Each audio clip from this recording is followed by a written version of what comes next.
us right now is WISeKey CEO Carlos Moreira, as well as actor Kevin Spacey, an ambassador for the company, and chairman of Relativity Studio. Good to see you both. Thank you so much for joining us. Thank you for joining us.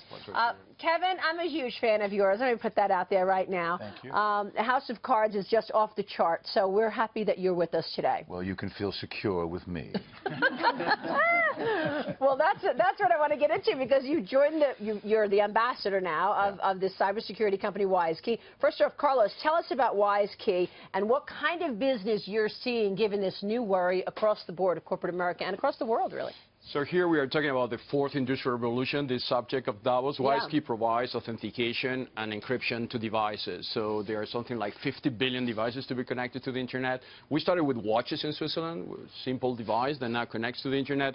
In the future, everything connects to the internet. WISeKey provides Swiss encryption, provides identity, so every object has an identity, and when you send data to the cloud, everything is encrypted, so nobody can hack you in the middle. So we just came from a panel where we had Tim Berners-Lee and Jimmy Wales, and all of them discussing about what that means in terms of the next disruption, which has happened through the fourth industrial revolution. Kevin, why is this important to you? Well, look, I've always been fascinated by this particular space, and now that I'm the chairman of a studio, in light of the Sony hacks last year, which was a wake-up call for anybody, not just in my business, but in any business, if you want to protect your content, you want to protect your intellectual property, now I have a responsibility to make sure that we do that at Relativity.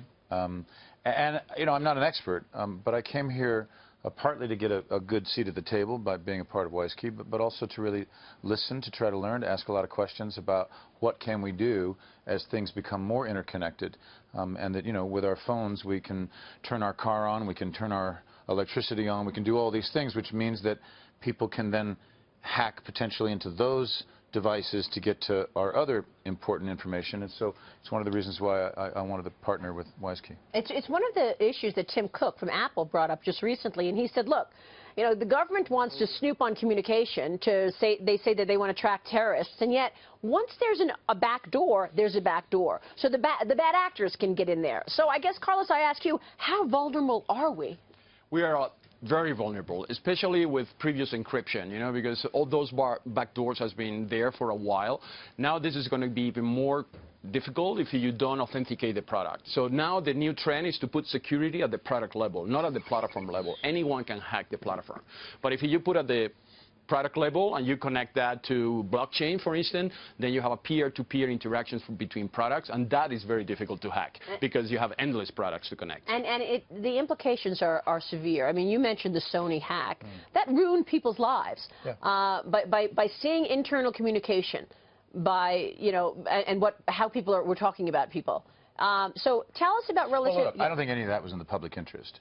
Exactly. You know, that was Good just point. gossip, and you know, that was what people wanted to talk about. What's most important for a company is to make sure that our scripts, our materials, our film, our dailies, any of the stuff that we're doing before we're ready to release a film, which was obviously a great deal of what the Sony hack was about, was the release of a movie.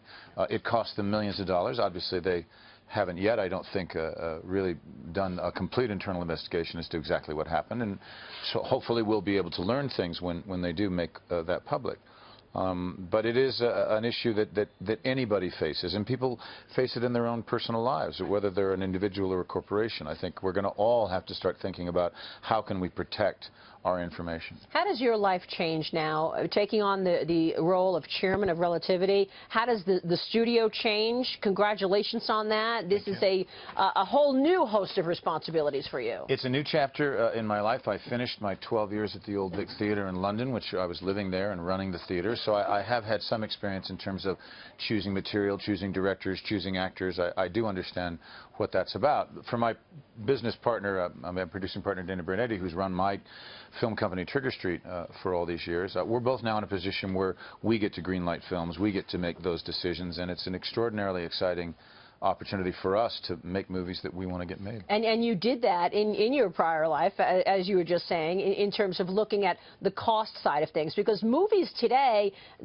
studio executives are looking as closely as at cost, and it's really dictating what they greenlight. Well, but also for the most part, studios have abandoned the kind of wheelhouse that Dana and I have found ourselves producing. Films like Social Network, Captain Phillips, 21, all were movies made under $50 million, but the return on those films was significant for the studio. And I believe there's a vacuum that audiences want those kind of films. I think it's one of the reasons why we've seen audiences driving to television, because it's where some of the greatest filmmakers and actors and writers have gone, because the ground is very fertile.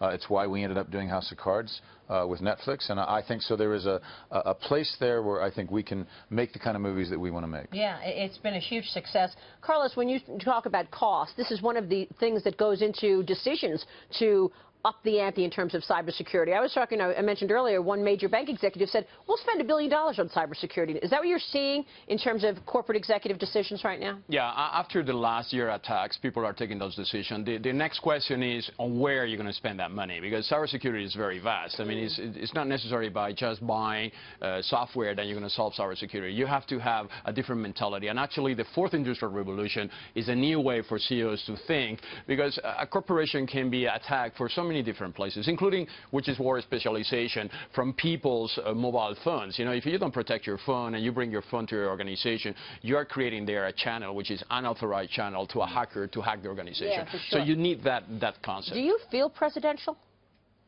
I love that House of Cards. It's so good. Kevin, good to have you on the show today. Thank you very much. Continued success. Carlos? Thank you, Maria. Best of luck. We appreciate you both being with us today. Thank you very much.